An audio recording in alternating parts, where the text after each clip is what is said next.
Readers कैसे हैं? उम्मीद है कि आप सब ठीक ठाक होंगे। चलिए, नावल का आगाज़ करने से पहले आप जल्दी से जाएं फरवा खालिद के चैनल को सब्सक्राइब करें, बेल आइकन प्रेस करें और अपने दोस्तों बहन भाइयों सबको बताएं कि इनके चैनल को सब्सक्राइब करें और पढ़ें मज़े मज़े के नावल। चलते हैं आज के नावल की तरफ। मैं तेरी चौकन, इस कलम, फरवा खालिद, किस्त नंबर 26। इसने मुस्तफ़ा का प्रपोज़ल ठुकराया नहीं था, बल्कि नहायत ही मोहब्बत के साथ इसका बड़ा हाथ थाम लिया था, जिस पर मुस्तफ़ा काफ़ी हैरान भी हुआ था। इसने कई बार खुर्रम से इसकी मर्ज़ी और ख्वाहिश जानी थी। वो ज़बरदस्ती का कायल नहीं था, मगर इसके हर बार पूछने पर खुर्रम ने नहायत ही मोहब्बत और ख़ुशी के साथ इकरार में जवाब दिया था। 2 महीनों के अंदर अंदर इनका निकाह और फिर हफ्ते बाद रुखसती तय पाई थी।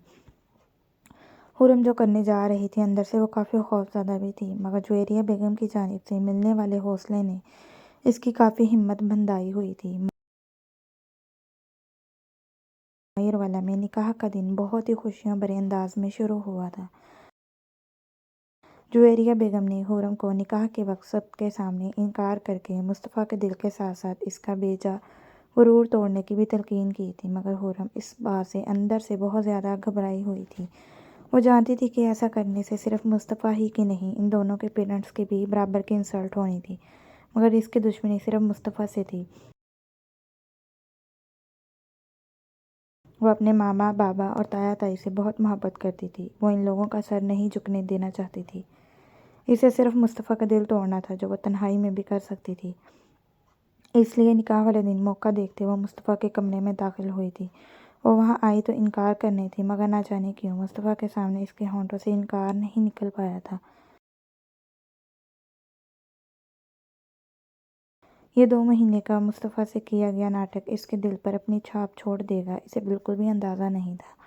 वो तमाम अल्फाज इसके दिमाग में ही गुड़मुड़ होने लगे थे। वो सोच कर आई थी, Khurram are you okay? Mustafa ने इसे पानी का गिलास थमाते तशवीश ज़्यादा लहजे में पूछा था, जिसके जवाब में खुर्रम ने पानी का गिलास दीवार पर मारते वो सारा जहर उगल दिया था, जो बचपन से इसके दिमाग में भरा हुआ था और बाकी जो जुवेरिया बेगम ने इसके दिमाग में डाला था।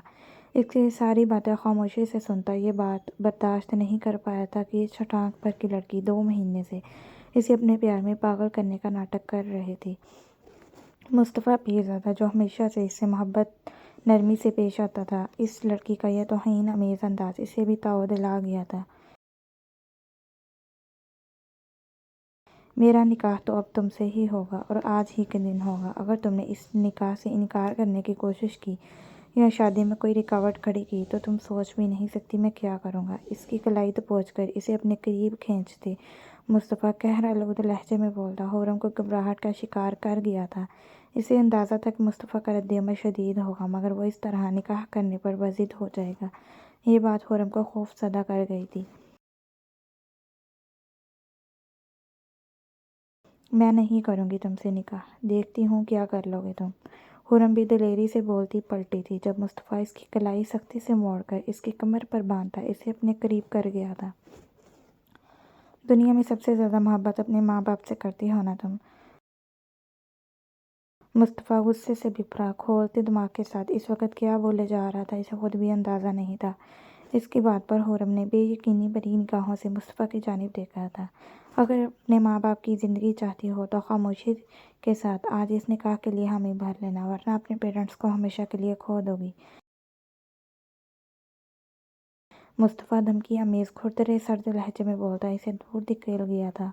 वो जानता था कि खुर्रम अपने पेरेंट्स पर जान देती थी। अगर वो इसे इन दोनों की धमकी देगा तो खुर्रम किसी किस्म का कोई रिस्क नहीं लेगी। इसकी बात सुनते खुर्रम इसका गिरेबान अपनी मुट्ठियों में दबोच गई थी। तुम घटिया इंसान, मुझे मेरे माँ बाप को मरवाने की धमकी दोगे? वो कितनी मोहब्बत करते हैं तुमसे, तुम्हें ज़रा शर्म नहीं आ रही ये अल्फाज अदा करते हुए?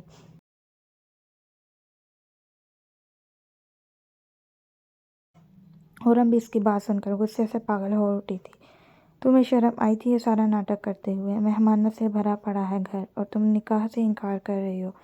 क्या ये बेइज्जती बर्दाश्त कर पाएंगे हमारे पेरेंट्स? अगर तुम निकाह से इनकार करोगी तो मैं भी अपना घटियापन दिखाते हुए ही करूँगा जो मैंने कहा है। फैसला तुम्हारे हाथ में है और ख़बरदार जो इस हवाले से किसी से भी कुछ डिस्कस किया तो मुस्तफ़ा इसे अपने रूम से बाहर निकालता, दरवाज़ा बंद कर दिया था। अपने बालों को मुट्ठियों में दबोचे और दरवाजे के साथ सर टिकाता सख्ती से होंठ भींच गया था, जबकि बाहर हुरम की हालत भी कुछ ऐसी ही थी। वो नहीं जानती थी कि कब इसे मुस्तफ़ा के लिए दिल में नरम गोशा पैदा हो गया था। मोहब्बत के इजहार के बाद मुस्तफ़ा जिस तरह इसे अहमियत देता था, उस शय ने हुरम को कब अपना असीर बनाया था, हुरम को बिल्कुल भी अंदाज़ा नहीं था। मगर वो जब भी मुस्तफ़ा के बारे में कुछ अच्छा सोचने लगती, जुवेरिया बेगम इसके पास आकर इसे फिर से मुस्तफ़ा के खिलाफ कुछ ऐसा बोल देती कि वो अपने दिल को मलामत करके वापस से इसी नफ़रत में खो जाती थी जिसका वजूद बिल्कुल खोखला हो चुका था। हुरम आज भी इसके पास कश्मकश में मुब्तला होकर ही आई थी। अगर मुस्तफ़ा गुस्से से भड़कने की बजाय मोहब्बत से इसे मनाता तो वह शायद मान भी जाती, मगर हुरम के होठों से निकलने वाले अल्फाज ही इतने जहरीले थे कि मुस्तफ़ा अपने गुस्से पर काबू नहीं रख पाया था। इससे यह बात बर्दाश्त ही नहीं हुई थी कि सामने खड़ी लड़की 2 महीने से इसकी मोहब्बत का मजाक उड़ाती, इसके जज्बात के साथ खिलवाड़ करती रही, इसके दिल के साथ खेलती आई थी। हुरम के होठों से निकलने वाले अल्फाज ही इतने जहरीले थे कि मुस्तफ़ा अपने गुस्से पर काबू नहीं रख पाया था।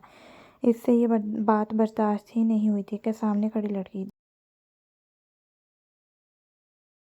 2 महीने से इसकी मोहब्बत का मजाक उड़ाती, इसके जज्बात के साथ खिलवाड़ करती, इसके दिल के साथ खेलती आई थी। वो गुस्से में आकर इसे बस किसी तरह भी निकाह पर राज़ी करना चाहता था, जिसकी वजह से जज्बात में आकर वो इसे बहुत बड़ी धमकी दे गया था। मगर वो नहीं जानता था कि इस धमकी का नतीजा क्या निकलने वाला था। और हमने इसकी धमकी के ज़ेरे असर किसी को भी कुछ नहीं बताया था, यहाँ तक कि जुवेरिया बेगम को भी नहीं। जुवेरिया पीरज़ादा यही समझ रही थी कि हुरम वही करेगी जो उनके प्लान का हिस्सा है, मगर मौलवी साहब के पूछने पर इस बात में सर हिलाते इसने खामोशी के साथ निकाहनामे पर साइन कर दिया था, जो बात जहाँ मीर के लिए तसल्ली का बाइस थी, वहीं वो जुवेरिया बेगम को गहरी शौक़ में मुब्तला कर गई थी। इनकी सारी मेहनत रायगां जा चुकी थी, इनके मकरू इरादे धड़े के धड़े रह गए थे, मगर इन्होंने हिम्मत फिर भी नहीं हारी थी। इन्होंने अब की बार सारा जहर मीर के कानों में अंडेलना शुरू कर दिया था। मीर को उकसाया था कि वो इस धोखे को सबके सामने लाकर शादी करने से इनकार कर दे और हुरम को तलाक दे दे।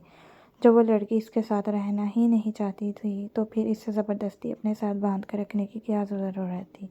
मुस्तफ़ा जो हुरम को तलाक देने से साफ इनकारी था, जुवेरिया बेगम की ये बात इसके दिल में काफ़ी गहराई से चुभी थी।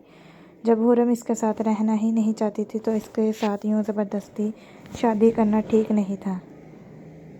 मीर का दिमाग पूरी तरह उलझ चुका था। घर में सभी बहुत खुश थे। वो इन सबको इस हवाले से बताकर इनके हंसते चेहरों को सोगवारियत में नहीं बदलना चाहता था। इसने खुद से यही अहद किया था कि वो इस शादी से बिल्कुल भी इनकार नहीं करेगा।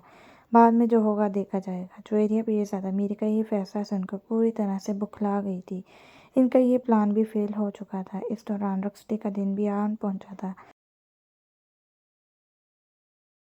मगर ऐन रुखसती के वक्त मुस्तफ़ा ने हुरम को अपने साथ रुखसत करके ले जाने से इनकार कर दिया था। इसने ये इत्तला अपने ख़ास मुलाज़िम के ज़रिए घर वालों तक पहुंचा दी थी, जो ख़बर मीर वाला में एक क़यामत बर्पा कर गई थी। हंसते मुस्कुराते चेहरों की हंसी इस खुशी इस शख्स ने नहायत बेदर्दी से छीन ली थी, जो अपनों की इस हंसी को देखकर जीता था। हुरम बिल्कुल गुमसुम सी अपनी जगह खड़ी रह गई थी। इसे बिल्कुल भी अंदाज़ा नहीं था कि वो ज़ालिम शख्स इसे इसकी गलती की सज़ा यूँ इतने सारे लोगों के सामने तमाशा बनाकर देगा। लेकिन इस नाज़ुक जान पर उंगली टूटने वाली क़यामत रही सही कसर इस वक्त पूरी कर गई थी, जब हुरम के मामा बाबा को मुर्दा हालत में कमरे में पाया गया था। इन दोनों को नीचे हाल में सबके बीच ना पाकर हुरम की छोटी चची ने इन्हें ऊपर बुलाने गई थी, मगर इन दोनों को वहाँ मुर्दा हालत में देख इनकी चीखों पुकार पर सब वहाँ इकट्ठे हुए थे। हुरम जो पहले ही लोगों की मजाक उड़ाती, सवाल करती, कांटदार निगाहें खुद पर महसूस करती निढाल हो चुकी थी, अपने माँ बाप की हालत देख वो टूट कर बिखरती ख्वास खो बैठी थी। वो ऊंचा ऊंचा चलाती मीर को कोसने लगी थी। वो अपने माँ बाप की मौत का कसूरवार मीर मुस्तफ़ा पीरज़ादा को ठहरा चुकी थी। इसने सबके सामने पुलिस को बयान दिया था कि एक हफ्ता पहले इसी शख्स ने इसे इसके माँ बाप को मारने की धमकी दी थी। یہی تھا اس کے ماں باپ کا قاتل۔ اپنے چچا چچے کی موت کی خبر سن کر مصطفیٰ بھی وہاں پہنچا تھا، مگر خرم کے ہونٹوں سے نکلنے والے الفاظ اسے گہری کھائی میں دھکیل گئے تھے۔ خرم، تم پاگل ہو چکی ہو، میں ایسا کیوں کروں گا؟ مصطفیٰ نے اسے جھنجھوڑ دے اسے اپنے بے گناہ ہونے کا یقین دلایا تھا، مگر خرم تو اس لمحے صدمے سے نڈال اپنے سوچنے سمجھنے کی صلاحیت پوری طرح سے کھو چکی تھی۔ اپنے ماں باپ کی قسم کھا کر کہو، تم نے مجھے نکاح کرنے پر زبردستی مجبور کرتے وقت میرے انکار کرنے پر مجھے میرے پیرنٹس کو جان سے مارنے کی دھمکی نہیں دی تھی۔ کھاؤ قسم اپنے پیرنٹس کی، یہ بھی تمہیں ویسے ہی عزیز ہے نا جیسے مجھے میرے پیرنٹس عزیز تھے۔ تم ان کی جھوٹی قسم نہیں کھاؤ گے نا؟ رکھو ان کے سر پر ہاتھ، بولو تم نے دھمکی دی تھی یا نہیں؟ خرم آنسوؤں میں ڈوبی روتی چلاتی میر کا ہاتھ پکڑ کر اس کے پیرنٹس کے سر پر رکھ گئی تھی۔ وہاں کھڑے ان کے خاندان کے سبھی لوگ پھٹی پھٹی آنکھوں سے یہ سب دیکھ رہے تھے۔ سب لوگ گہرے دکھ اور صدمے سے نڈال اس وقت کچھ بولنے کے پوزیشن میں نہیں تھے۔ ہاں میں نے تمہیں دھمکی دی تھی، مگر خود پر ضبط کرتے میر نے بہت مشکل کے ساتھ اپنے ہونٹوں سے یہ الفاظ ادا کیے تھے، اس سے پہلے کہ وہ آگے کی بات کر پاتا۔ رب نواز پیرزادہ کا اٹھا تھپڑ اس کے چہرے پر نشان چھوڑ گیا تھا۔ انسپکٹر صاحب، لے جائیں اس شخص کو یہاں سے، یہ میرا بیٹا نہیں ہو سکتا۔ جو اپنوں کی جان اور عزت کا دشمن ہو وہ میرا بیٹا نہیں ہو سکتا۔ رب نواز پیرزادہ، جو پہلے ہی مصطفیٰ کی یوں رخصتی سے انکار کرنے پر شدید غصے میں تھے، اس کے منہ سے نکلنے والی آدھی بات سن کر ہی ان کا مان اور غرور چکنا چور ہو گیا تھا۔ جس بیٹے پر خود سے زیادہ اعتبار تھا، جس کے ہونے پر اتنا مان اور فخر تھا، وہ ایسا کچھ کر جائے گا انہوں نے کبھی سوچا بھی نہیں تھا۔ بابا! میر نے بے یقینی سے اپنے باپ کی جانب دیکھا تھا، جن کی آنکھوں میں اپنے لیے بے اعتباری دیکھ اس نے اپنی زبان پر تالے لگا دیے تھے۔ اس نے بنا کچھ بولے اپنے آپ کو پولیس کے حوالے کر دیا تھا۔ بھائی صاحب، یہ کیا کر رہے ہیں آپ؟ جوان بیٹے کو پولیس کے حوالے کیسے کر سکتے ہیں جبکہ اس کا قصور بھی ثابت نہیں ہوا؟ جویریہ بیگم، جو یہ سب ہوتا دیکھ پہلے ہی گہرے صدمے کا شکار تھی، میر کی گرفتاری پر انہوں نے بہت شور ڈالا تھا، مگر اس وقت کوئی کسی کی بھی سننے کے موڈ میں نہیں تھا۔ خرم کی آہ بکا میں اس کے پیرنٹس کا جنازہ اٹھا لیا گیا تھا۔ وہ روتی بلکتی خود کو الگ تھلگ ایک کمرے میں بند کر چکی تھی۔ وہ اپنے ماں باپ کے قتل کا ذمہ دار خود کو سمجھ رہی تھی۔ کاش کہ وہ میر کے ساتھ یہ محبت کا کھیل نہ کھیلتی، وہ سزا کے طور پر اس کے ماں باپ کو اس سے نہ چھینتا۔ خرم نے گھر کے تمام افراد سے بات کرنا بند کر دی تھی، کیونکہ رب نواز پیرزادہ کو چھوڑ کر باقی سب کی زبان پر میر کا ہی نام تھا۔ ان میں سے کوئی بھی ماننے کو تیار نہیں تھا کہ میر مصطفیٰ پیرزادہ ایسے کوئی بھی گھٹیا حرکت کر سکتا ہے، مگر خرم یہی چاہتی تھی کہ اس شخص کو بڑی سے بڑی سزا سنائی جائے جس نے اس سے اس کا سب کچھ چھین لیا تھا۔ سب گھر والوں کو میر کا حمایتی بنے دیکھ خرم نے اس گھر کو ہی چھوڑنے کا فیصلہ کر دیا تھا۔ وہ سب گھر والوں کے بہت روکنے کے باوجود ان سب سے قطع تعلق کرتی شہر میں اپنی الگ دنیا بسائے نکل پڑی تھی۔ خرم جاب کرنا چاہتی تھی، مگر اس کی بدقسمتی سے اسے کوئی مناسب جاب نہیں مل پا رہی تھی۔ وہ پیرزادہ خاندان کے ہر فرد سے سخت بدگمان تھی۔ وہ کچھ ایسا کرنا چاہتی تھی جس سے سب کو تکلیف پہنچے۔ اپنے ماں باپ کو کھونے کے بعد اسے ہر بندہ اپنا دشمن لگنے لگا تھا۔